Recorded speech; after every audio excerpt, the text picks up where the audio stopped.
very large, very strong. A lot of our technology.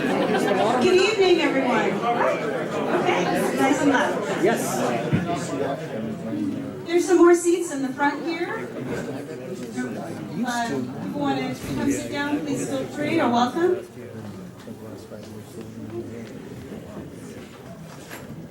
Welcome. My name is Deb Zaveri Tab. I'm the president of the San Diego chapter of TiE SouthCoast. I see a bunch of new faces in here today. Would you mind raising your hand if you're new? I'd like to welcome especially the people who are new to TiE, and we look forward to seeing you at future events. I also want to thank our sponsors tonight. Nicole, where are you? Nicole and Alex. Look, Nicole Mayer, Alex Jaklovic. Close it up? Okay. Of Westpac Wealth Partners, thank you for letting us use your beautiful space. I'd also like to thank Gourmet India. Okay, he's out working hard. We had about 35% more people attend today than we had RSVP'd as of yesterday. That is wonderful. We're excited about that. But boy, we gave Gourmet India a run with that. So next time we can maybe RSVP a little earlier. That would help. Okay, so what is TiE? What is the purpose of TiE? TiE's mission is to generate and nurture the next generation of entrepreneurs. And we do that through 5 pillars. I'm going to just briefly touch upon them. The 5 pillars are networking, mentoring, education, funding, and incubation.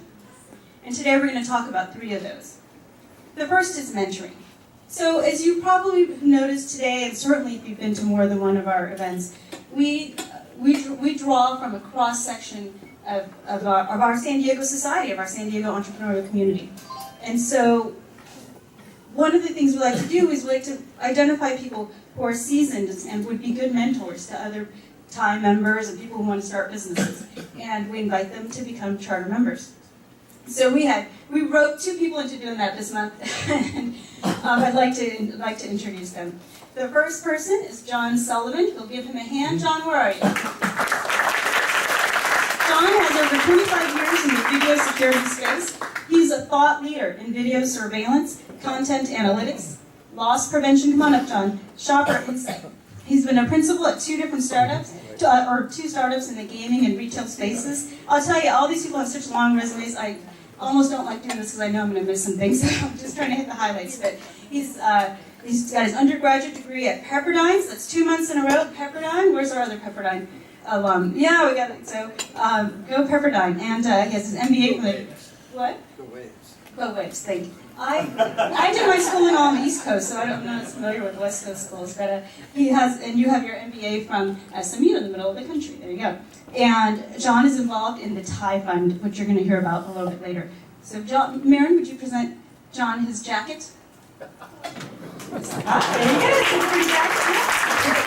Not the same prestige, I will say, as other green jacket that's out there, but we're working on it. Thank you, John. Wait, hold on, hold that up. I got a quick picture of you. Okay, so we're going to get official. All right. Maren, come on in. Maren's our... Sorry, guys. They hate messages. For those of you who don't know Maren Muxlow is our executive director. In addition to being a mom and a lawyer, she's also a surfer, but she doesn't know to stand on top of the board. She lets it get under her, and this is what happens. So. I'd also like to welcome, or our chapter would like to welcome Greg Kahn. Greg, come on up. Greg, also very long resume, many, many things to, and again, I hate touching upon something, so I'm going to miss something, but he has a vast array of experiences, starting with large corporations, including Xerox and United Technologies, where you were the president of the Mexican division, a subsidiary. But he, for the last 20 years, has focused more on small and medium companies, and he's a consulting CFO, specializing in multinational operations, product, and customer profitability, right? So, but when I asked him what I should talk about, despite your stellar resume, he also teaches, does many other things. He said the one thing he wanted our members to know is that he came to the U.S. when you were 14? It was 10. 10, oh, yeah, he was 10 years old, spoke no English, and has had a successful career, has a Wharton MBA, a UCLA, Bruins, right? There we go. So I think he has a lot in common with many of us and shares a lot of common threads with many of us in the room. So we are excited to have you. He is co-teaching the TiE kids, which you will hear about a little bit later today. We're excited about that. And may I earn a jacket for John, or for Grant? Thank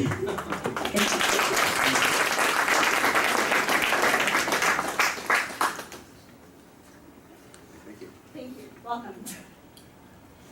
One of the other pillars is funding. So next I'd like to talk about funding. Now those of you who have been around TiE know that we've talked about starting a TiE fund. And we've been talking about it for a little while, and our sister chapter in Orange County has gotten it going, and so we have worked with them to get it going.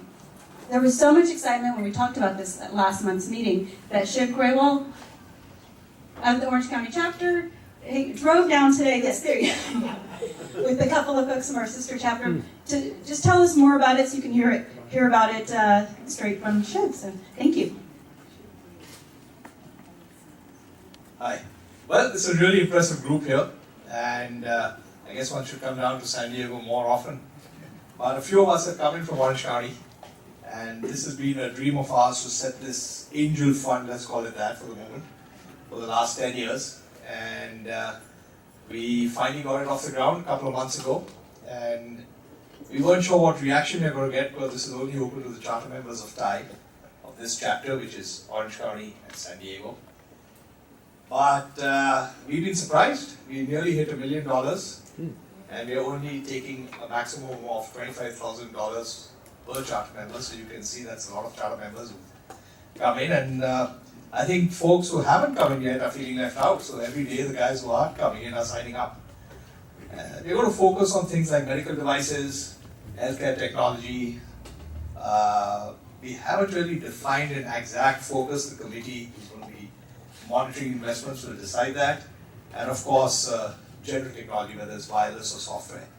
So it's a pretty broad-based investment criteria, let's call it that. We are focusing on maybe around 150,000 maximum in each company, but again, it's up to the committee. If something really interesting strikes our eye, we'll go for it. You have two charter members of San Diego who are part of the committee. One is Naresh Soni, and one is Arjun Jain, both sitting next to each other. And so, feel free to approach them if any of you have some interesting projects that are looking for funding. We hope to close this fund by the end of this month at the latest. And then we're off and running, we're open for business. Really looking forward to it, and hopefully we'll see you on the other side of the table soon. Thank you. Can you introduce your colleagues that came from Absolutely. TiE, please? Ramesh Bhala. And that is Tony Dasgupta. I'm doing notes. Yes. Tony Dasgupta.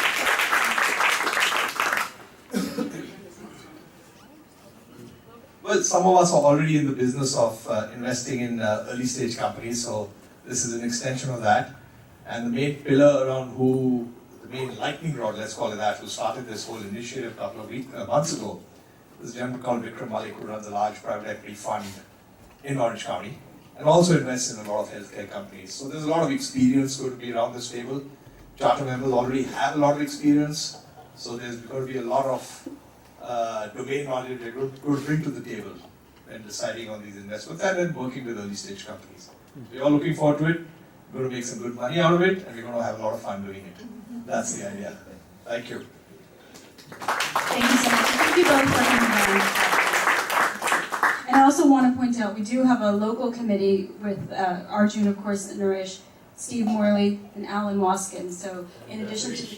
And Harish, that's right. And Harish is, and they all have, the nice thing about this is they all bring different talents. Again, I won't get into all of those, but everything from the wireless to Harish is an orthopedic surgeon, so that we think that will help us decide where to make good investments. Okay, so everyone's welcome to find out more and join. If you're interested, you have to become a charter member, we can help with that. Okay, on to the education pillar. There are two things we're going to talk about tonight on the education pillar. One, and it's the young, the TiE, and then of course our keynote speakers. We're so excited to have Doctors Teri Lawton and Jyoti Mishra. But first, on the younger end of the spectrum, TiE I'm going to have Sandeep say a few words about that. Thank you, Dev. What an incredible turnout. Look around. Look around. I do want to take a moment to thank all the Orange County people for being here. Thank you. What an incredible time at TiE. The TiE Fund has taken out to cross $1 million from 0 to 1 million in less than 90 days is an incredible feat. So everybody who's part of that, thank you. TiE,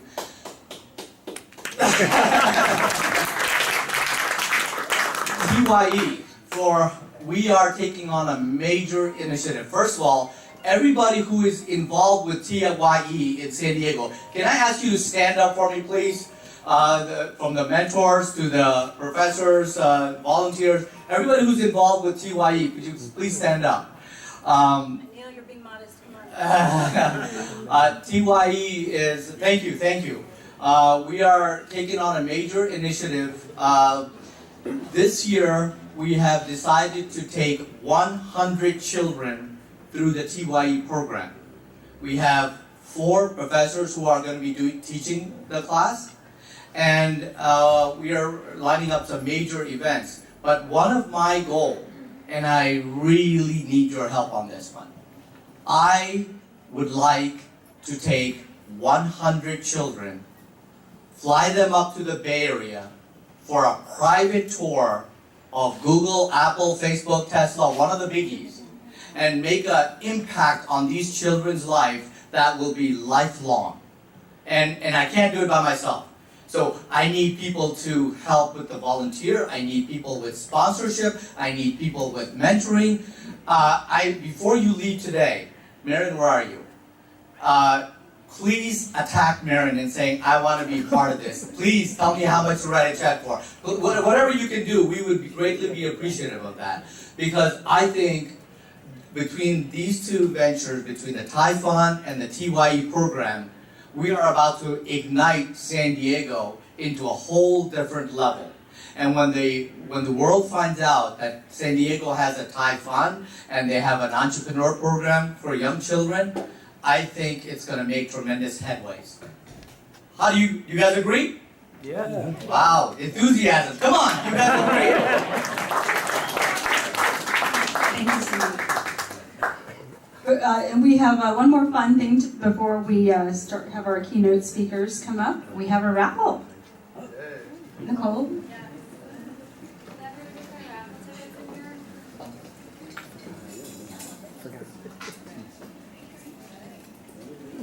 Come on up.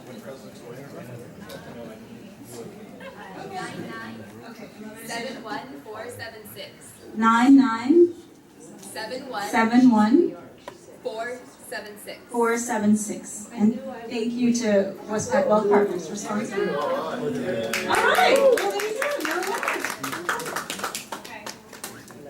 Okay. What's the prize? Good one. Very good one. 99 71 450. 450. Must be present. We have someone in the back? Yeah. All right. Welcome. Congratulations. And your name too. So hold it. 481. Okay. 481. Ending in 481. Oh, ending in 481. Can you repeat? There we go. Oh, here we go. And the other one's okay. And Ed is one of the professors who will be teaching our TiE kids. Thank you again for doing that. And congratulations on winning. And just don't drink in front of the kids. That's all. Last one ending in 447. Okay, last one ending in 447. It's me. It's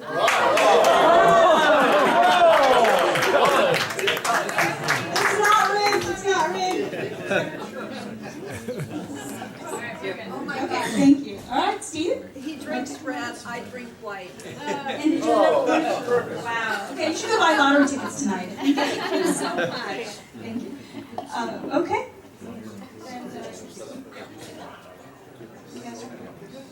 Okay. Thank you. Well, thanks, Dev. For those of you who don't know me, I'm Steve Morley, And it's really my pleasure tonight to introduce you to a really fascinating topic we're going to be talking about. I know that many of you came for the food, maybe you came to learn about TiE and what we're doing for high school students, maybe you came to learn about the investment fund, how you can be part either as a provider of money or a recipient of some of that investment money. But for the rest of us, we came for what we're going to do now, which is to learn a little bit about neuroscience. I know you're all experts here, and that we're going to keep this at a pretty consumer level, I hope. Thank you, Dr. Mishra and Dr. Lawton, because, yeah. But have you ever wondered why you lose your keys and can't find them? You ever wonder what, like, how hard is it to remember a telephone number? Well, we're going to teach you tonight about the science behind that and what you can do about it. So I want to introduce both Dr. Mishra, Dr. Lawton. They're going to come up and tell you a little bit about the work they're doing in neuroscience development and how they've applied that to help those of us that have those kind of issues. So first up is Dr. Jyoti Mishra.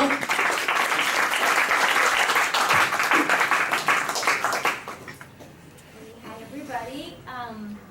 Can you hear me? I'm going to use that mic. Can you guys all hear? Okay, great. Okay, well, thank you for the opportunity. This is my first time in San Diego. I was in the Bay Area for about 10 years before I moved here. Too much. There you go.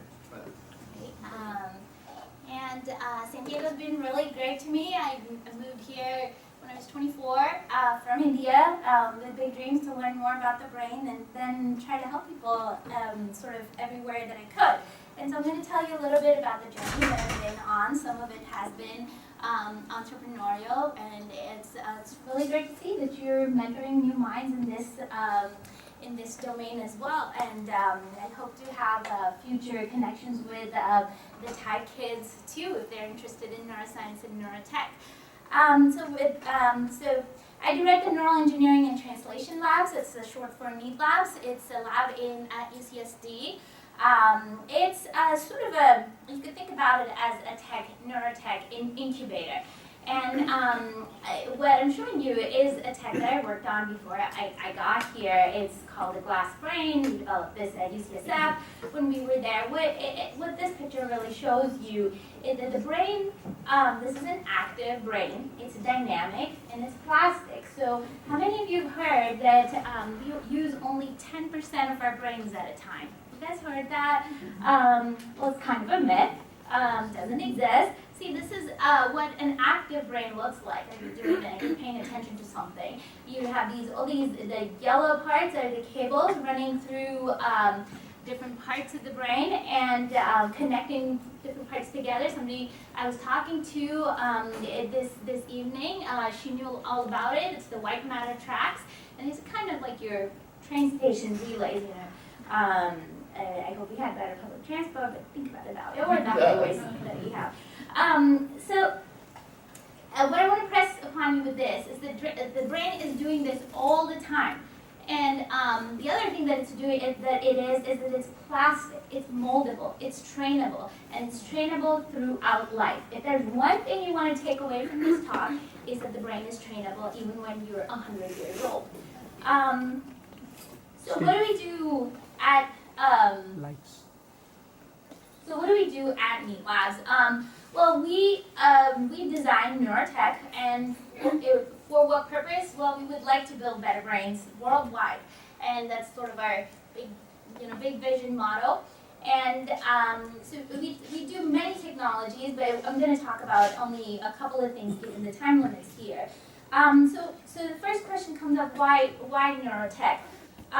This is a graphic from 2010.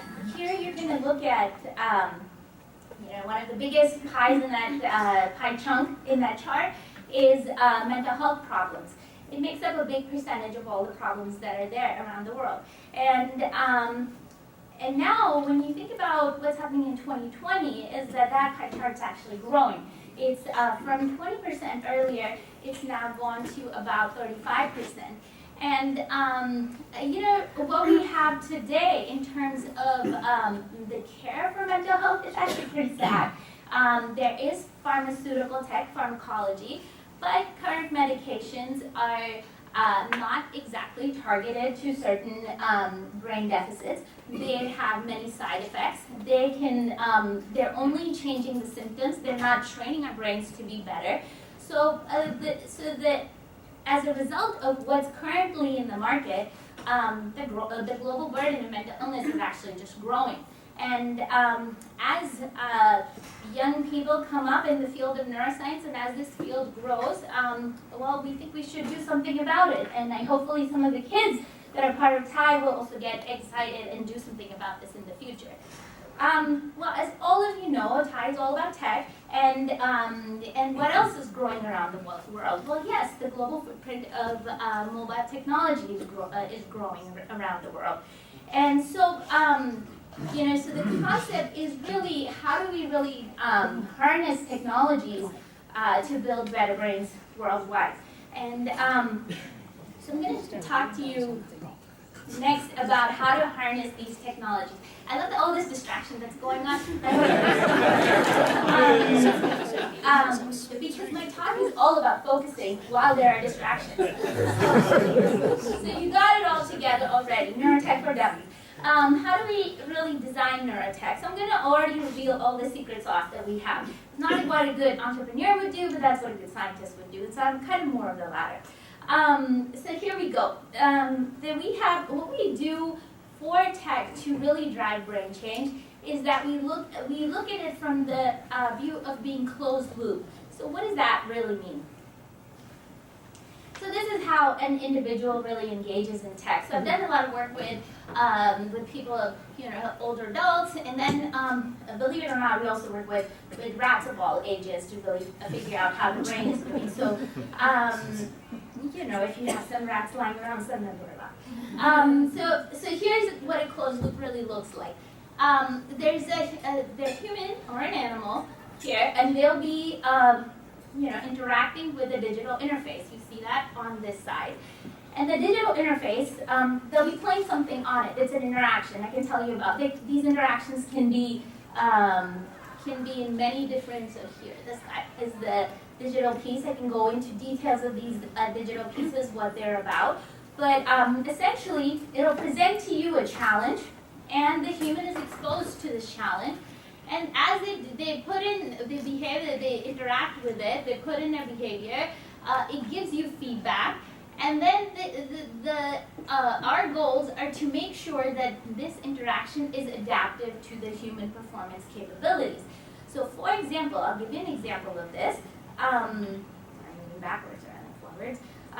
This is a very classic a visual game, so to say, that one would make. I actually even highlighted a target bird out for you in case your attention was on something else. So here's a bird that you want to pay attention to, and then there are all these distracted birds around it. And now what you do is we flash this really fast, and later we'll ask you, where is that attentive bird? And so how we make this adaptive to performances, well, say you can do this in 1 second right now. If you do it correctly, we'll make you do it in 900 milliseconds next time, and 800 milliseconds next time. So what we can do in iterative cycles is make you faster at doing something like a discrimination like that. That's just one example of what a visual focused training might be like. So now, what we've done before is that, our job as scientists really is to look at a task like this, like a closed loop task that people do over periods of time, and look at how the brain changes. Now this is brain recordings that we do, so this is what we call brain waves that we collect from an electrical signal sensors that we put on the people's heads. It's called EEG. And you can look at how the brain signals in older people look like before they actually train on a game like I showed you before. And this is what it looks like after. And this volcano is actually enhancement or increase in the brain activity that we were looking for as a part of the frontal parts of the brain that are important for attention and focus. So essentially the concept here is you train the brain. So the brain is like a muscle. You can train it, and you will enhance how parts of the brain connect to each other, how they interact, how they fire together. So there's a there's a very famous line that says neurons that fire together, wire together. That's in neuroscience, and it's been proven over and again with experiments. So these are two neurons, these are two brain cells, and if they fire together, which means that they're functioning at the same time, they're dancing together at the same time, they'll actually come together and make stronger connections over time. And so the kinds of closed loop trainings that we build help to make these connections stronger over time. And why would somebody do these kinds of technologies is that we've engaged with these kinds of technologies is that we've seen that these can actually change things like memory span. So going back to the question that we asked in the beginning, hey, why do you lose your keys? Well, this is the training group. It actually lost their keys a little less when they went back home after doing such training. So I talked to you about my background is that I came from India, and one of the things that I saw was when I was back home, mental illness was really on the streets and everywhere, and we couldn't do anything about it. So one thing rewarding that I was able to do with the work that I did was actually take it back to the kids back home. And these are kids in Delhi. They're actually in a foster care home, and they're working with the technology that I built out for them in game-based formats. And really, the goal was to see if we can achieve better attention and focus. This was a clinical trial we did. I was really excited about.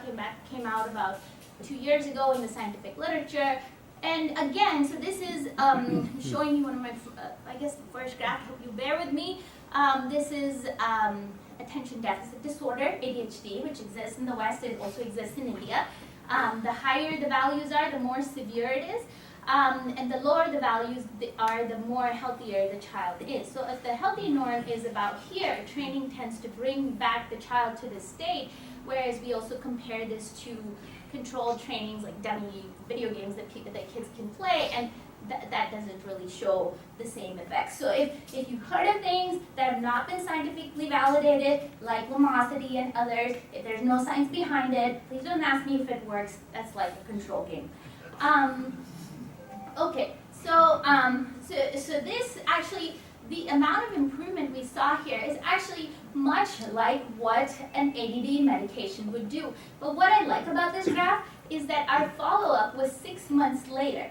6 months after the kids had completed training, you see that the kid is still very close to the healthy part. And why that's great is that no medication till now has ever been able to do that. So this is the story of an ADHD child, a game that increases focus and so on.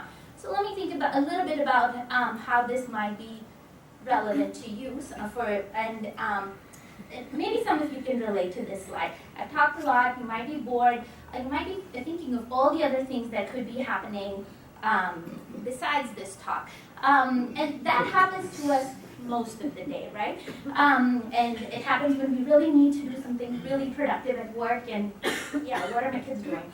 That's what's going through my head. So what we've also delved into more recently is something else that I'm really excited about, is neurotech for developing more internal focus. Now this is actually going away from the current age kids who are delving with technologies early. They're losing their internal focus, and that's happening around the world as well. So especially for kids, if not others, this kind of tech is really relevant. So just the way you can build external focus, you can also build digital challenges that train internal focus. The clever thing about this is sometimes that when we did this study, everybody was 100% adherent to it. The kids loved that it was on a digital device, and they go out and play on it. And their mentors and their parents, they were like, well, how, that's so amazing, because if you put the kids in a meditation class, they won't even sit there for 10 minutes. So there's a clever way that you can actually bring in things that have been validated scientifically otherwise, and harness digital tech to really mingle these things together. So our role as scientists is to really show that this kind of thing, again, works. So this is comparing neurotech for internal focus versus tech for external focus versus no tech intervention at all. So what you'll see very obviously in this graph is, again, brain areas, and the connections between brain areas are really getting stronger by the internal focus training. And also, again, the blue graph here showing that recovery of attention deficit that we see in the children is getting better with internal focus training, and much more than with external focus training. So that's something we were pretty excited about, more of our recent work. And you guys will actually practice some of this today, so I'm not going to tell you much more about it or about our other things. Now, I was also asked to say a little bit about what we're doing, the other things that we're doing, and what is really our vision for the future. Well, we hope that NE Labs and its entrepreneurial arms are around for a long time. What we really want to build is sort of a more quantitative understanding of mental health based on how we can map our brains, and then really get to personalized mental wellness. The same kind of mental wellness may not be true for me as it may be true for you, and how can we get to that personalized state in a more quantitative fashion? That is what NE Labs is after. We're doing some sophisticated studies in that domain. I don't have time to tell you about that, but if you're interested, please, we are here at netlabs.ucsd.edu. We contact us. We do a lot of studies, and we also go out and do studies in the community, so we can come to your office and map out people's brain if you'd like us to do that. We'll do more after this session, after Teri's talk, and I'm happy to take questions after Teri has spoken. Great. Well, thank you for your time.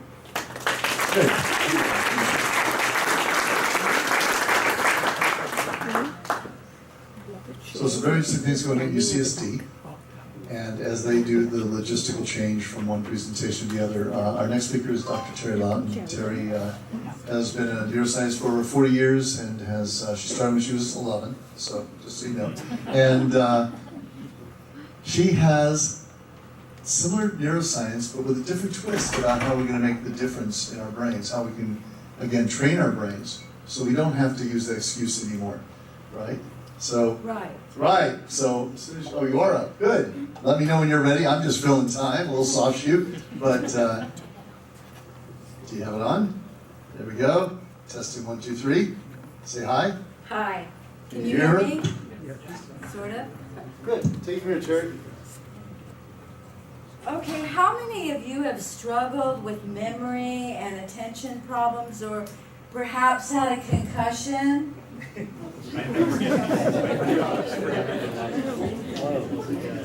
Our research has discovered how to improve memory and attention when other methods have not been successful. I'm Dr. Teri Lawton, CEO, founder, and director of research at Perception Dynamics Institute. I've been studying how the brain learns and remembers things for the past 40 years. Years ago, I discovered that timing problems in the brain's neural pathways are the cause of most reading and learning problems. Now, why is remembering and paying attention so difficult? It is not an irreversible part of aging. It is about slow brain speeds. As we age, our brains get slower. Oh, here. I don't have a pointer. You should put it on your right lapel, because you're facing that way more often. Thank you. There, hopefully that's a little better. And neuroscience shows that slow brain speeds are the cause of attention and memory problems in older adults.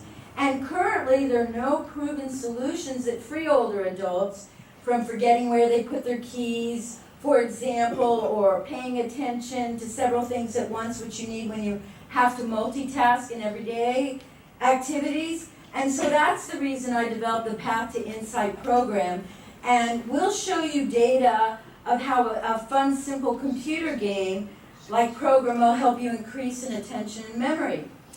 Now, the neuroscience behind this timing deficit shows that a person's brain is not working efficiently.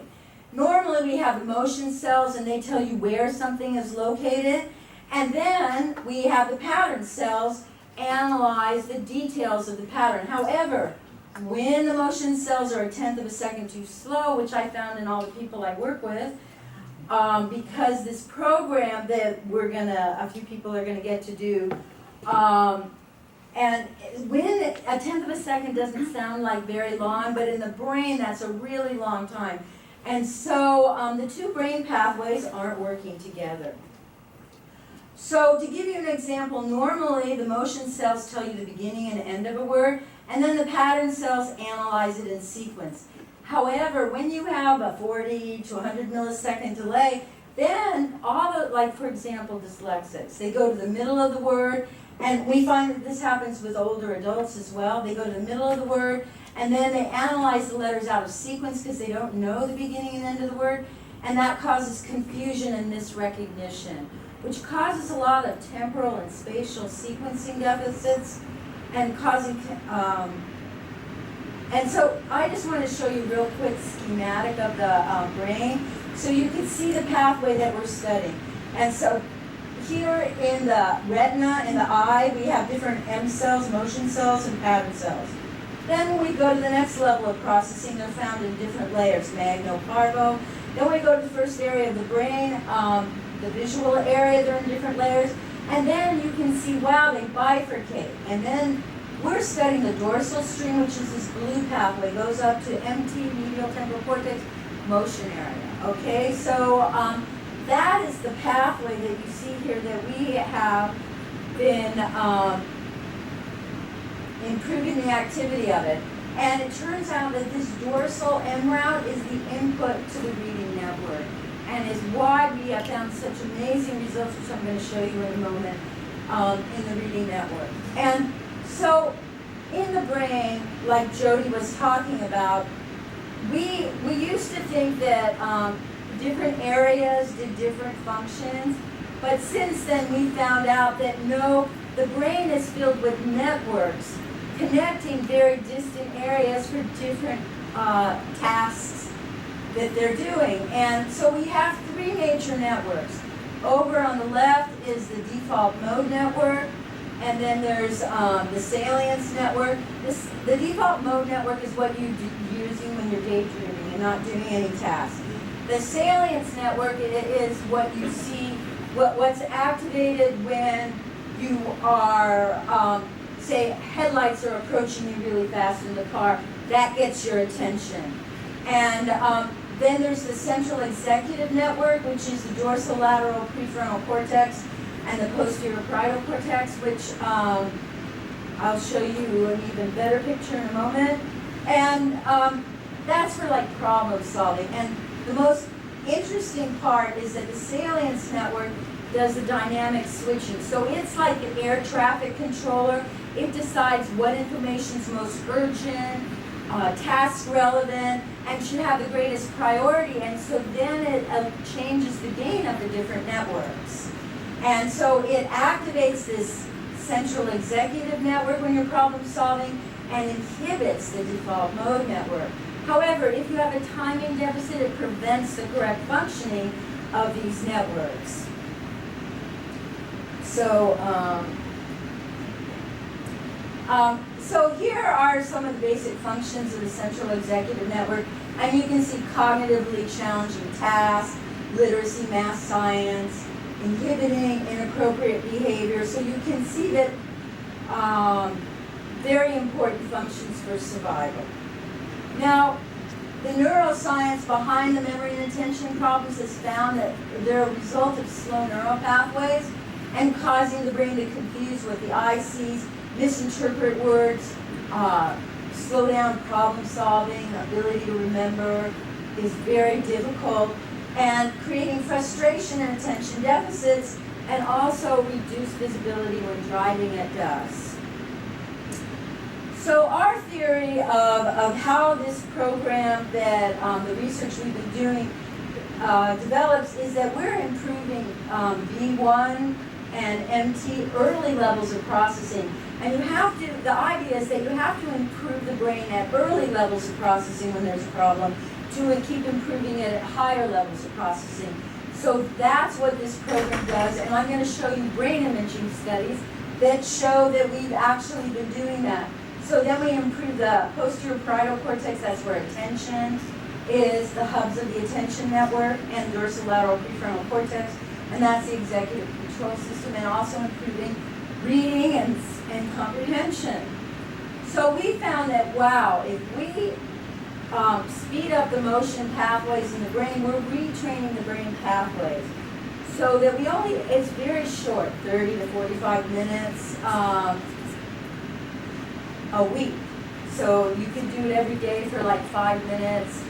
And so you can see that all of these different cognitive tasks improve because we're retraining the brain's pathways to obtain long-term results.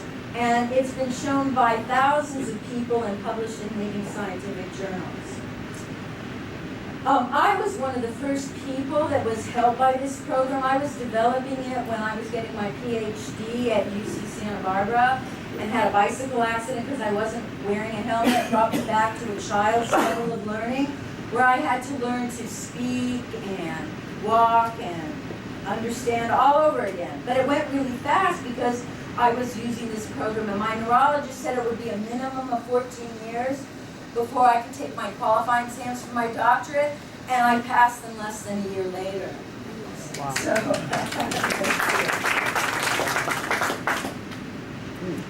So we find that improving the brain's visual time improves a lot of cognitive skills. By targeting this is the temporal dynamics, the timing of the visual and attention pathways, we are improving all these cognitive skills. And how does it work? By repeated exposure of patterns that are optimal for improving the brain's timing.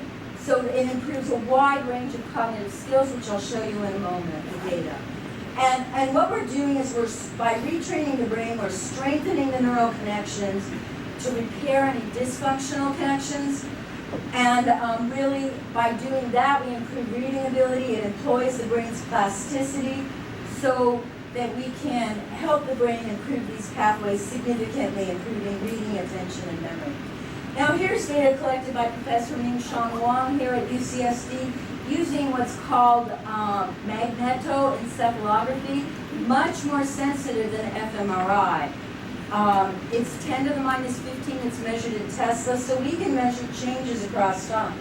What's very interesting is here are the visual area 1. These are the motion areas. Everywhere you see like yellow, that means wow, big improvement. And this was after an adult for only twice a week, so 10 minutes twice a week for 8 weeks, who was age 29, and he came in, he was severely dyslexic, he wasn't able to function. And after we did this, wow, he improved in everything. Excuse me, started his own business, got married, it's like, wow, it's like for many people, they find like a switch gets turned on. Here's the attention areas, and then you can see barely the white lines here are dorsolateral prefrontal cortex. So this proves that we are actually improving these networks so that they function better after a short amount of training. And one thing to notice is this blue line here is after, the green before. Notice that almost all the improvements are in the first 300 milliseconds, which proves that we are improving the function of the brain. Now here's the behavioral measurements from this person, the adult dyslexic, and notice their, wow, reading speeds 3 times faster. And look at, they could hardly focus attention, 1% up to 54%. And so you're talking about hardly any time at all. And sustained attention increased quite a bit, and both auditory and visual memory from 6% to 99%. And these are all based on using standardized tests, so, and delayed recall. Now, we've also found that this, if you've had a concussion, wow, this really improves your brain after a concussion. And it's the same program, and as you can see here, we have the improvements in the visual areas, the motion, attention, and the dorsolateral prefrontal cortex, which is memory in front of the brain. And this was for people from 15 to 68 years old. And this has been published in Restorative Neurology, and it's all available online. And I have copies in case somebody might want a publication, but anyway, you can get it all online. And here it shows that, wow, we significantly improved movement discrimination, got a lot better. So processing speed, reading speeds, attention, many different types of attention, and both auditory and visual working memory. So we have also found that this neurotraining helps everyone like over the age of 40. And the literature on people who are older adults is more effort is needed for to retrieve information from working memory. You have more prefrontal activation from recruiting additional areas, and most of the deficits in memory can be attributed to slower processing speed and attention deficits in older adults. So I studied with an optometrist, patients 55 to 74, and wow, all of these both visual and cognitive skills improved a lot. At the very end, we have testimonials if you wanted to see, but and now here's an older adult who was a physicist and came to me because she's really having trouble driving at dusk, and also with her memory. And you can see, wow, and she did it only twice a week for 8 weeks, and look at these huge improvements in auditory and visual working memory, processing speed, her reading rate over doubled, and notice that she was high in attention to begin with, so it wasn't a lack of attention, and this really helped her a lot. It also helps children, and so here's data from over 200 children, both typical and challenge readers, and notice that for all of these different skills, reading, spelling, comprehension, attention, visual and auditory working memory, they all improve after a short amount of time. Usually it was twice a week for 12 weeks, 1.5 grade levels, and some of them improved up to 4 grade levels. And we also found that, wow, the more you do this, the more you improve in reading speed. So if you do 72 sessions, you do the whole program, we found 11-fold improvements in reading speed. Now, a key factor of this is this makes the brain ready to learn, but you have to follow it with what you want the brain to learn. So if you want to get 11-fold reading speeds, if you read out loud with your child afterwards, then wow. If you're having trouble with like problem solving, you can do puzzles afterwards. So here's just a quick, what are these patterns? What is this program about? And we are, we're using dim grayscale patterns because those are the patterns that activate the motion cells. So if you have video games like high color, high contrast, they don't work. And so that's why I think this is a growing problem. And so we have stationary grayscale backgrounds, and only the center stripes are moving, and they move left or right, because that is the most sensitive type of movement we have. And these, just by doing this test where you have to push the left arrow if it moves left, or the right arrow if it moves right, and then every time you get it correct, it gets dimmer and dimmer until it goes away. And this, and we have, the dimmer you see it, the higher is your score, so that's one of your feedback. You get feedback right away that you're doing it correctly. And if you see it at 1% contrast, so very dim and below, you get a fish in the net. And it's extremely motivating, so people compete with themselves. And each session increases in what it teaches you. So it teaches you at a higher level of processing, as we showed you in the beginning. So in conclusion, PATH neurotraining is a validated program based on research in neurobiology. It only takes 30 to 45 minutes a week for 12 weeks, and the results have been shown to be sustained over time. But also, the more you do it, the more you improve. This neurotraining has been found to be faster and more effective than any other cognitive interventions we're aware of. By improving visual timing, we improve the ability to remember, problem solve, multitask, pay attention, and read. So it's retraining the brain's pathways so they operate together. Now what we want to do with you is, we're going to hand out some forms, and so we're going to do a pre-test. We're going to take 10 people here, and they can actually try out one training session, which is 2 sessions, of the program next door. And but first we're going to do a pre-test. Yes? No, otherwise we do. Oh, okay, great. Hold on just a second. Oh, thank you for being a leader. Yeah. Yes, so how many people understood everything you just heard? Can we turn the lights back on because we're done with the slides more or less? They'll be able to see. Turn on low level because we still have a couple things on the screen, but you're going to need to be able to see what's in front of you. Whoa, thank you. Yes, thank you. All right, good. So how many people understood everything you just heard? Oh, God bless you. Oh, good. You're wonderfully smart people. You're terrible liars. We're not sure which. But Right. how many said, I don't understand all, but I'd sure like to try that to see if it really works, right? Yes. Okay. You get that lucky chance tonight. So we are all going to practice either Dr. Lawton or Dr. Mishra's program. Because Dr. Lawton's program requires you to sit in front of a computer, we only have so many of them in our side room, so we are going to ask for 10 volunteers. If you would like to be one of those 10 volunteers, you want to take kids too? You tell me, you're in charge. Okay. All right. Here. Go, here. I'm going to talk. You go find 10 people. Okay? I'm going to let her be the bad person. Okay, in the meantime, what she said, we're gonna show you that this works. Not just because you think it works, we're gonna prove it to you. And what we're gonna do is we're gonna give you a pre-test, a pre-assessment that tests your mental acuity on a couple of different kinds of problem solving. Okay? So we are gonna pass out our little scorecards, but I need a favor from you, and I'm gonna count on you being honest here. Keep this upside down. Do not turn it over. What did I just say? Do not turn these over. Okay? We need the pretest one. There is the pretest. Those can go out. If you do not have a pen or a pencil, we have some here.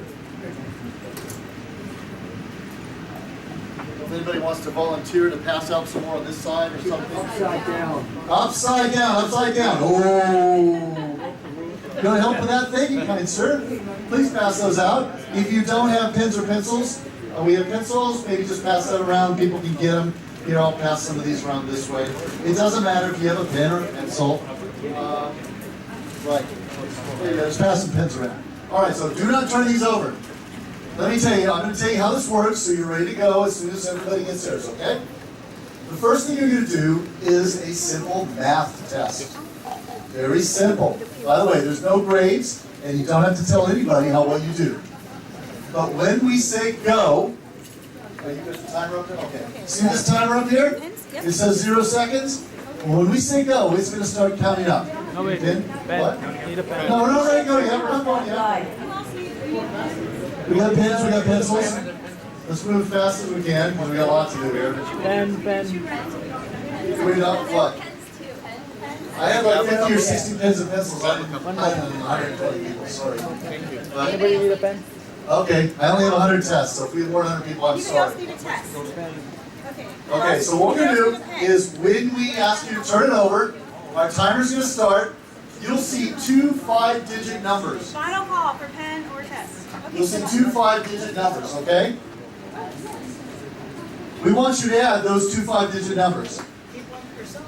And as soon as you feel you've got the answer, look up and see what your time is. Does that make sense? Any questions on that? Oh, we need the lights, we need the lights. They can see the timer, it's fine. We need the lights. This is not a nighttime acuity test, okay? We're going to tell you when Okay, to what's turn that? the card over and when Instruction, to okay. do. So when you turn over, you're going to see 2 5-digit numbers with a summation line underneath it, okay? I want you to just add Anybody need a pen? the lot numbers. Just like you're adding 2 numbers in your checkbook or something. Just add the numbers, get the answer, and look up to see how long it took you to do it, and then write down how many seconds it took you. Any questions? Does that make sense? No. Okay, there's more on that page. Don't do anything with the second half of the page, just that first number. Okay, are we all ready? Yes. Okay, Jody, you count down, and when you say start, they'll turn over. Okay, 3, 2, 1, go. Turn over. Add those 5 numbers together and look up and see your time. Where's my timer? Where's my timer? Wait. Okay. All right, wait. She said she had a timer. Time This is what happens with demos. You know, that it's never do a demo if you don't know what's going to occur. No. That's not good. Do we have any more? I don't. These are for the second. These are the posts. She has more. All right. Okay. If that was a fail on our behalf, we'll do the second test. This one will work, won't it, ladies? Yes, it will. Okay, now. Who wants another one? Battery. You need my juice. You need a battery? Okay. All right. So the second test. Let me tell you how this goes. And this will be fine. This will work. That's why we have redundancy. We have two. The second test. We are going. Remember the old game Simon? Do you remember where it shows like a sequence of lights and position? You have to repeat it after it shows you the sequence of lights and numbers. I know some of you are too young to remember that. Well, we're going to continue. We're going to show you a test like that. When we say go, you're going to see a sequence of digits sign up here very quickly, like a half a second per digit. Okay. The first sequence is 5 digits long. We want you to look at this sequence, don't say it out loud, and then write down on your page the 5 digits on that first dashed line there. When we tell you to. You're going to make them wait? Oh, that's mean. Right, no, you have to wait until the screen goes blank. Well, yeah, don't write it down until all 5 digits are done. Thank you. I thought you were going to make you wait 5 seconds, because that's killer. No, as soon as the last number comes up and it goes to a white screen, go ahead and write down your numbers. We won't start the next sequence until everybody has their 5 numbers, okay? Then we're going to do a 6-digit sequence. Then we're going to do a 7-digit sequence. And you know what comes after that. And if you get all 10 of these, come see me, I want to hire you. Okay? All right. Any questions? Does that make sense what we're going to do? Yes, we're going to show you a sequence, one number at a time. You'll see 5, and then you go to another white screen. After you go to the white screen, go ahead and write down the 5 numbers you saw. Make sense? All right, are you ready? Okay, ready? Watch carefully because they go very fast.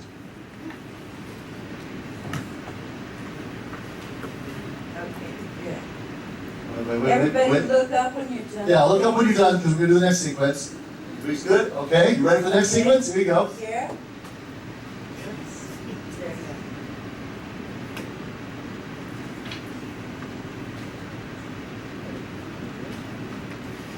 Okay, don't worry if you don't get part of it, just go right down what you have. Okay. Okay, you ready for the next one? Here you go.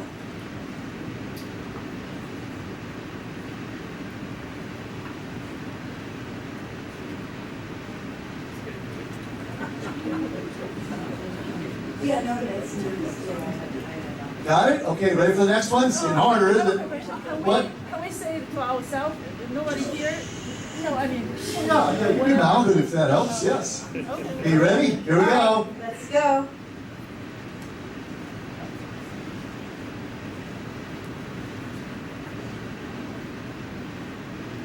Okay, we know that it's getting harder and harder. Yeah, we don't expect to get all these right. We don't expect to at all. It's just to compare before now. Everybody ready for the next one? Oh, sorry. Oh, wait a minute. Go back. All right. Or we can skip, is that 9 or 8, whatever that is? We're on 9 now. Remember, the last sequence you have is only 10 digits. That's a telephone number. Hey, sure. Oh, well, okay, wait, check, no. Wait, sorry, I was trying to go back. We really did practice this. It really did work well. Okay. We won't talk. I didn't know she was starting. Go to the blank one right here. Which line is this? The last, which line is the? All right, we're gonna start with 9. Okay, sorry about 9 that. digits? Okay, here we go. Ready? Is everybody ready? All right, go.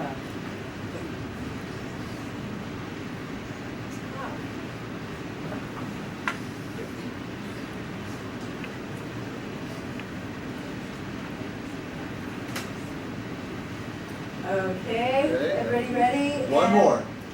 Last one, 10.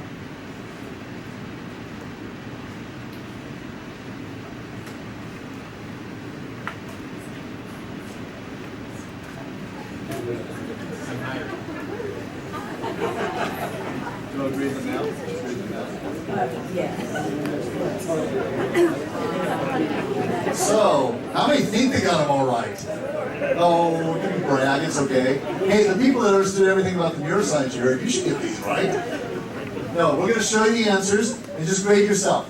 Okay? And what we'd like you to do is grade yourself is just go down to where the first time you didn't get it right. Now, all right, you Okay. want the math? Oh yeah, here's the math. You want to do the math? Oh, oh wait. No. Whoosh. Yeah, they Did would you all have do done the that. math? Yeah, we did. No, forget the math. Let's do the sequence. It works. All right, so these are the answers you just took me off the screen. All There it right, is. so those are the answers for the memory test. So, and we are not going to ask you a show of hands who got what level, but just find what level you got to before you couldn't do it anymore. Chances are, if you missed 8, you probably missed 9 and 10. Maybe not. You might have gotten 10 when you missed 8 or 9, but just going to see where you ended up.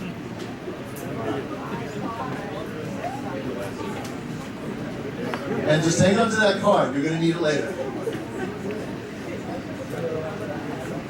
Is everybody done grading themselves? Again, we're not asking anybody to show hands or there's no score. You're all good? Okay, now. Teri, can I ask you, did you find your 10 volunteers? Oh, okay, well. She was supposed to go out and all find right. 10 volunteers. I was supposed to get 10 volunteers, So so if you you're all. selected by Teri to be a volunteer, please follow her and you, into the and side I'm- room, okay. and you're going to practice her visual acuity testing. All right, so how many is that? Oh, you got it, right? You got it. You'll have to do it. Because he was the first one, second one to raise his hand. Okay, the rest of you, please don't go anywhere, because we get to practice Dr. Mishra's technique. All right. Okay? All right, So, we'll just go in here, and I'm going to show you a quick movie to give you a little bit more. this will take like 20 minutes or so, and then we all come together. We're going to do a post-test. Fun? All right. So, Jyoti, you want to talk about what the rest of us in the room need to do to learn how to use your technique?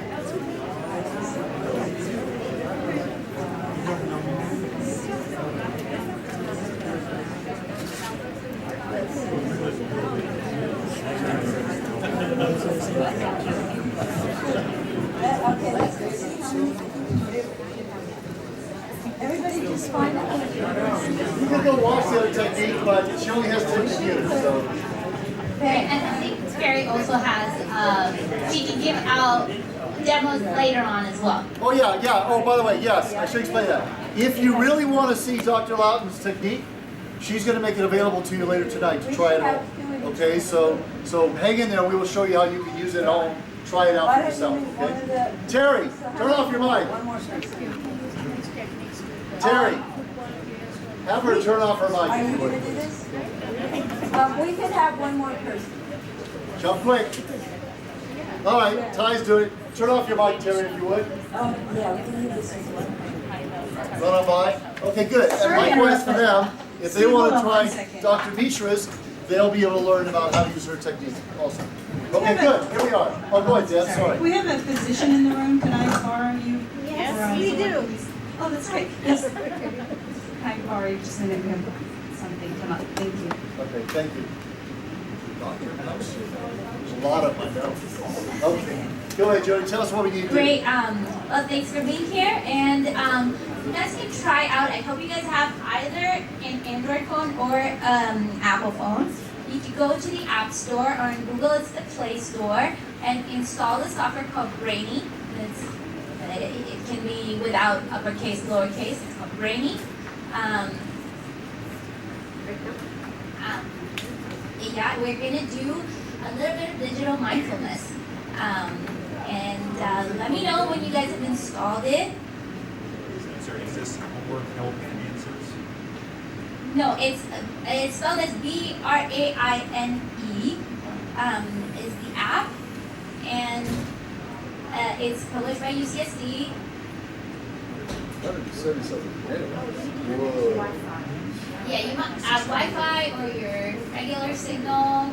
There is Wi-Fi. Anyone has gotten access to it, great. If you don't have access to it, we can provide you remote access later on. Do you allow access to contacts for those? You can. We don't actually use it. He wants a lot of commissions. And do we have to create an account? You say participant, go to sign up, and then you want to join a study called, so in participant you'll see, you'll see a sign up option. So this your brain app is gonna, if you manage to open it, it's gonna look something like this.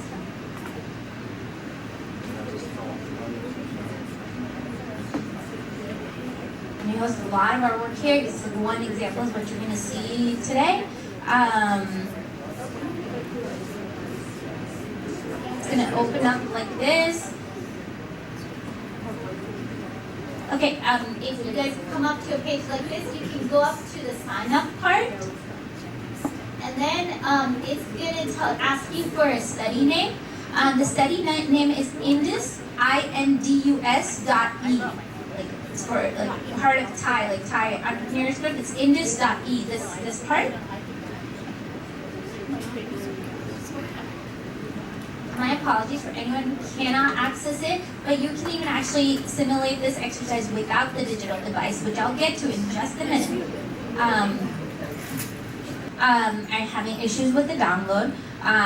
We can actually simulate this exercise without the device, which is partly what we want to do, is to build the ability using the device and then eventually wean off it, so this becomes part of your daily life practice.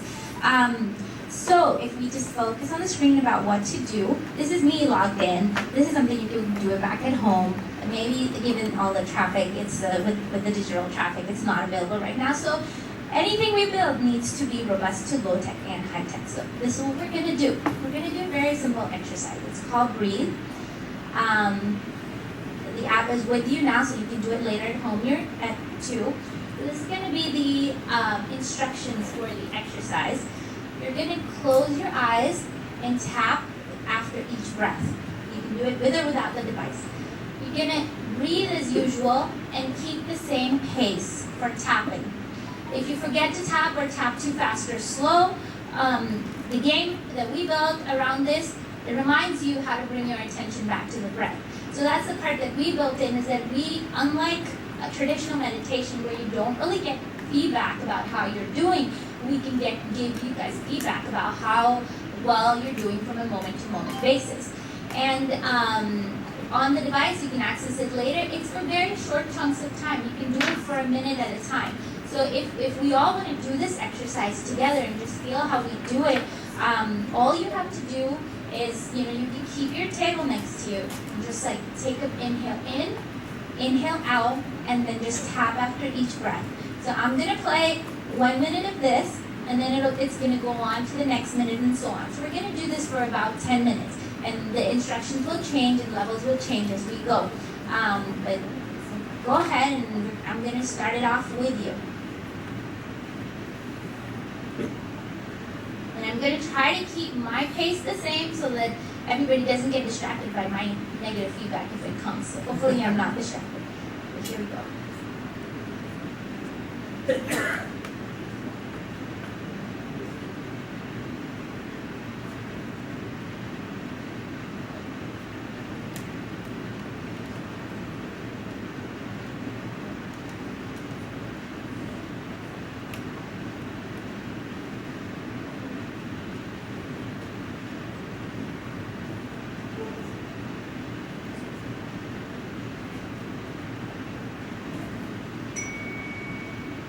So that was actually level 1.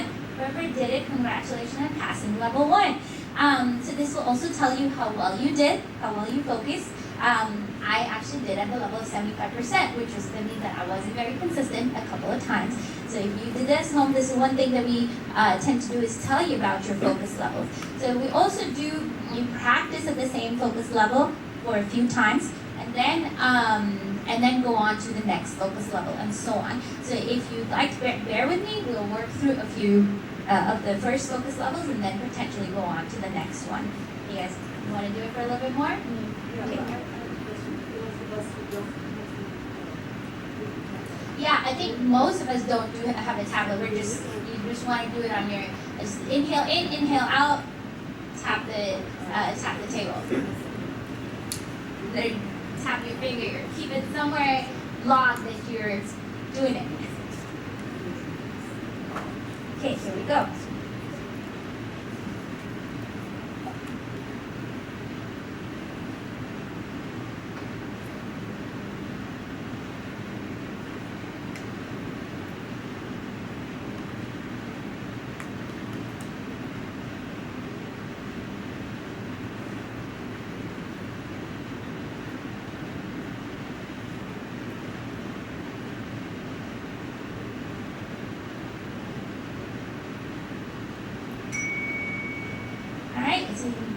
passed the second section.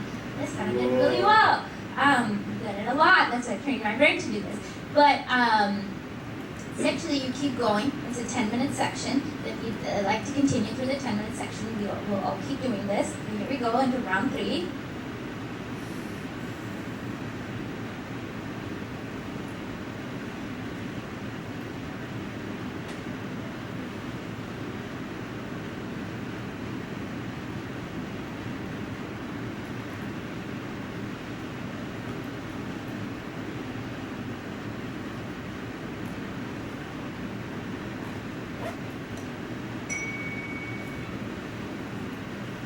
How's everybody feeling? A little calm? A little less distracted from all the things around us today? I hope so. Alright, so keep going into round 4.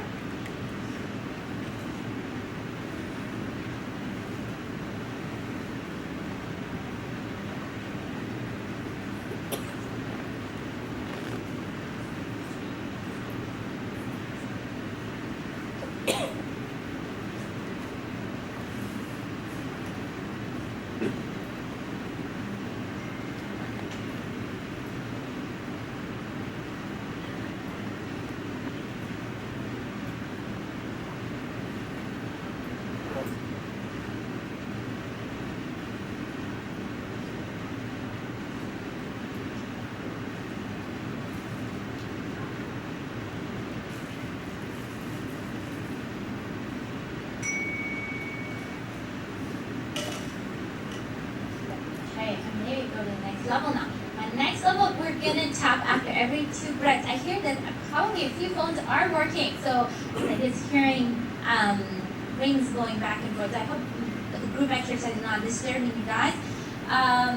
So now we're gonna go to 2 breaths at a time. What you'll feel through the exercise if you end up doing it at home, or even if you're doing it now, is that the fact that we have this behavioral feedback that in the digital device, what it brings you back is the focus comes back every time you're like, hey, you're off, come back out. This is not true for traditional meditation. So therefore, what we can do is that we've shown that we can reduce the time that you have to spend with the activity to much lesser time than you would if you were to sit without any feedback. So feedback in general is just very important for daily life activities, and for internal regulation, but we haven't been able to do that with the traditional methods. If you're game for it, we'll go into a 2-breath round. So this time, if you're tapping the table, you just tap after every cycle with 2 breaths instead of a single breath. So a breath is an inhale and an exhale. Yes, one cycle is inhale, exhale, so 2 breaths would be inhale, exhale, and then you tap. All right, and here we go.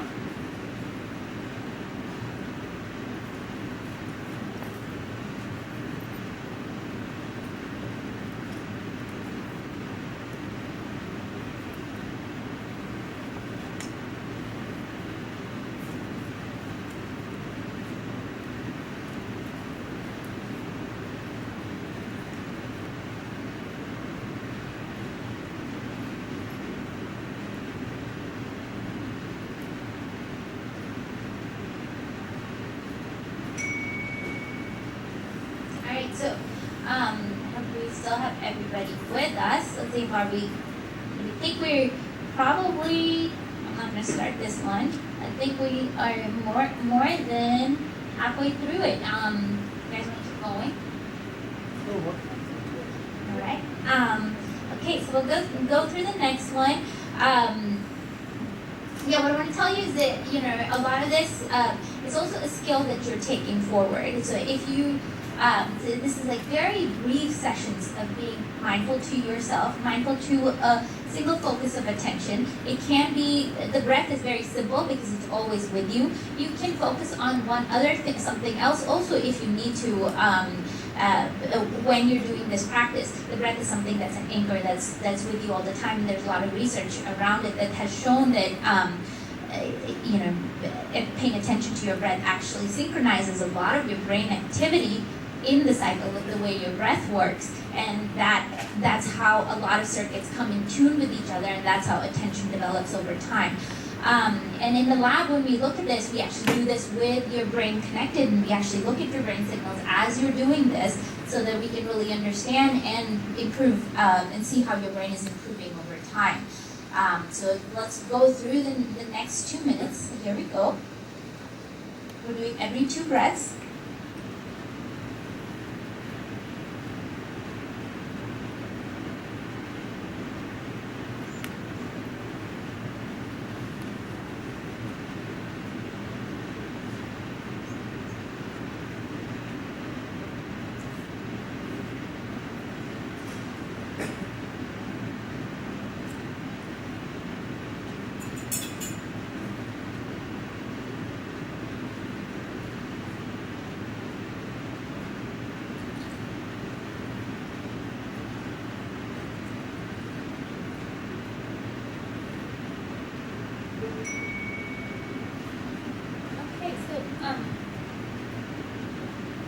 What I want you to also think about while we're doing about commenting on practices like this is that our digital devices are not meant for us to improve our brains. And a lot of the software that comes out on our phones is meant to be attention hooks that grab us and make us do those things and become addictive over time. This is especially true for children. So you want to, especially for children, but also for adults, at least find times in your day or times in your week that for activities that are not that digitally engaging and that are actually better for your mental wellness, or have been shown to be better for your mental wellness than other ones that usually are there and you're constantly on it. And when you're off it, you know that you're actually more stressed than less stressed.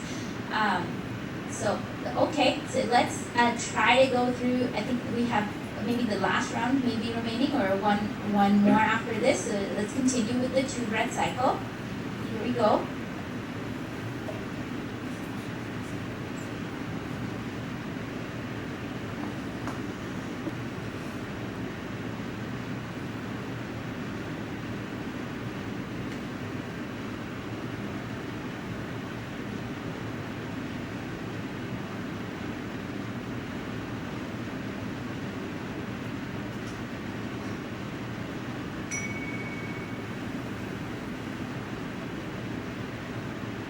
Okay, we actually completed that training session. So, God, you guys are so compliant. This is so awesome.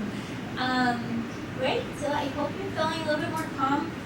We'll see if you're feeling more focused. And you guys all have access to the software. If you have questions, you can always write to Neat Labs. It's available to you for 30 sessions or so.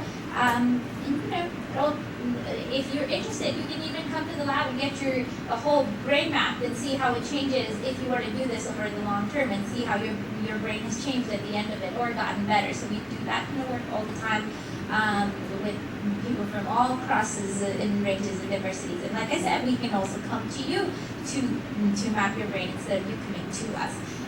So I hope you enjoyed that activity, and I think we'll just... How long, what's the latency for this kind of training, Jyoti? How long should what we just did keep us a little more acute, a little more? We've done these studies where people do it for a month, about 30 sessions, and we can see the effects lasting at least 1 or 2 years out. 1 or 2 years? Oh, wait a minute. Yeah. We show that in our scientific journal. For a whole month, not one session. 30 sessions. Where do we sign a check? Well, I hope you believe in the research, and we'll do more with it. And if you actually want to see your brain change, come to us and we'll actually map it out for you. We actually pay you money for mapping your brain. So please do.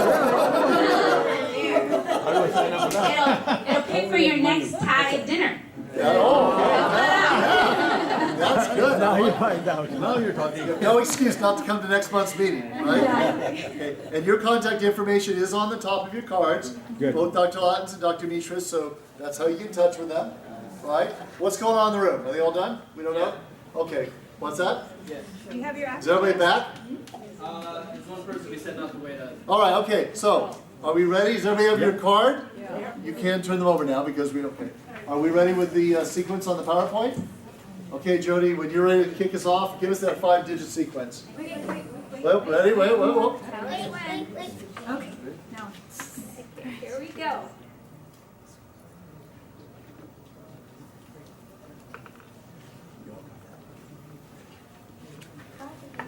Everybody's looking up. Here Got we it. go with Here we go. number 2.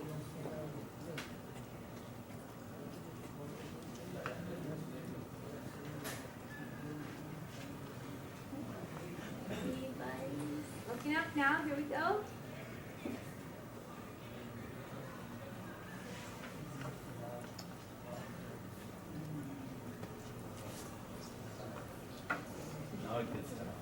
Oh, Brady. Ready? Ready.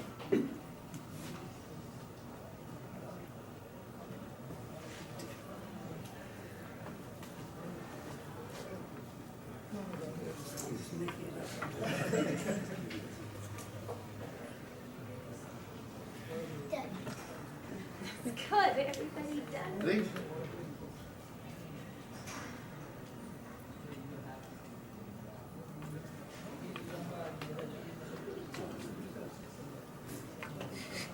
Teacher brain. You ready?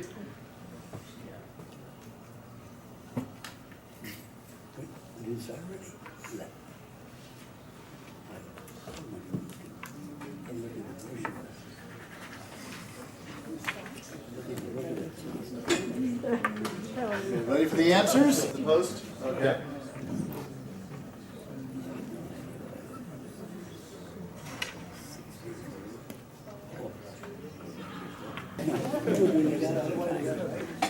Would anybody like to tell us if they saw some significant improvement? Did you see you got better? Look at there. All right. Got worse? Got worse. All right. Well, were you in here or were you in there? You were in here. All right. I got one right totally, but I got the only one on digital for 3 of them, which is great. Oh. All right, so you got just a taste tonight of how these two programs work. And if you were in this room and didn't get a chance to see how the Path to Reading little visual gamification software work, Dr. Lawton, how can they learn more about your program?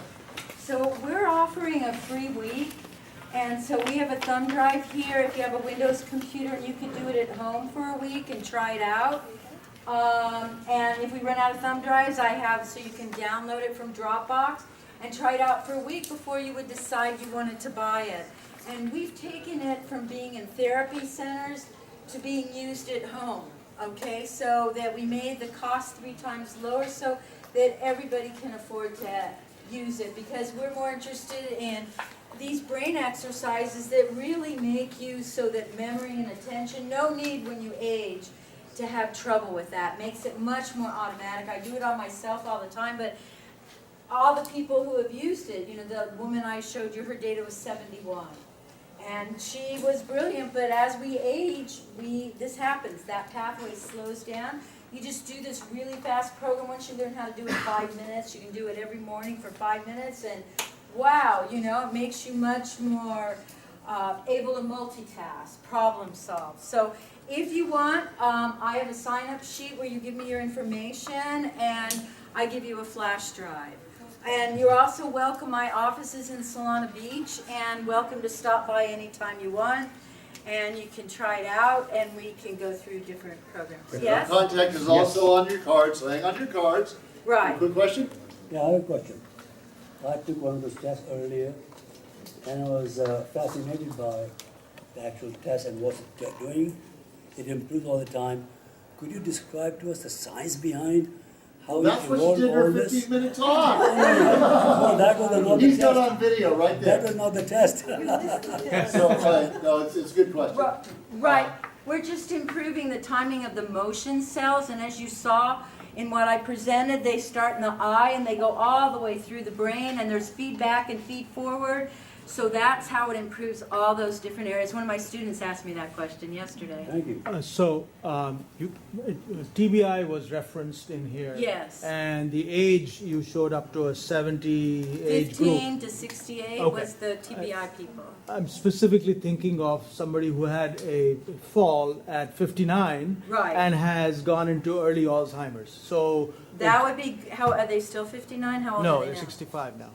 7 That- years. Yeah, if they can pay attention to a screen and push a key, they Because can do it. because what you mentioned about the eye can see because Right. optically the ophthalmologist knows the eyes are fine, but the brain can't process. I think somewhere it said that the Exactly. brain is not seeing everything is Right, because if this all comes down to physics, the principle of univariance, and the idea is that once the brain equates two patterns, from that point on they're equated, you can't see a difference. So the whole purpose of this is to be able to see differences in the eye and then make it so you can see it all the way to the front of the brain, okay? And all you do is this simple visual exercise. It was all uncovered, all serendipity, It was like I was investigating different areas of the brain and you had to have these patterns to see how they behave.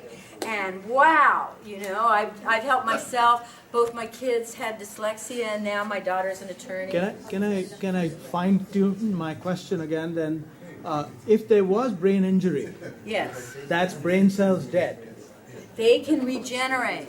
Okay, so the firing. Right. See, Okay. people thought that the brain's really plastic, and it's plastic even in old age. Okay. And but the key is to give it patterns that are optimal for the cells. Okay. See, a lot of these games, like Luminosity, they're just playing games, but the patterns weren't designed to activate a particular type of cell. Okay. And that's why you don't get the results. So feel free to send Dr. Lawton a question. Do you have a quick one, Linda? Yeah. So do you still do any workshops if somebody wanted to actually try Yes, it out? as a matter of fact, Wow. anybody who'd like to go to a workshop, there's one this Saturday at 1 o'clock at the Solana Beach Library. Everybody's welcome, and then so anybody who didn't get to try the program here, we bring computers for everybody. It's free, not obligatory. Bring your friends. Beach Library. Solana Beach Library, 1 o'clock, and just if you could let me know so I make sure I bring enough computers for everybody. So use her contact on here. And for Dr. Mishra, she already talked about how for those who weren't in the room, because you were with Dr. Lawton in the side room, she's being very flexible. You can go to her lab over here across the street at UCSD to get your brain measured. You could have your own little chart like that. It's kind of cool. She'll come to you. She'll do anything to get you involved, right? And we already heard she's going to pay, if you work with her, she'll pay for next month's meeting here, right? Or something. Perfect segue. It's a perfect segue. Perfect segue. It's all about next Next month. month's meeting. Next month, remember, fourth Tuesday of the month is TiE Tuesday. And come on by. Oh, yes, so come on back. But thank you so much to everyone that was here today. But next month, fourth Tuesday of the month is TiE Tuesday. We're featuring Dr. Kings Moore. He's the CEO and president of Rady Children's Institute. And he is going to talk to us about pediatric precision medicine, the forefronts and challenges, genomics, all sorts of interesting things going on in that front. then you just play with it, that's Seeing everyone. Yeah, well, Great. Thank you all for coming. Thank you, Dr.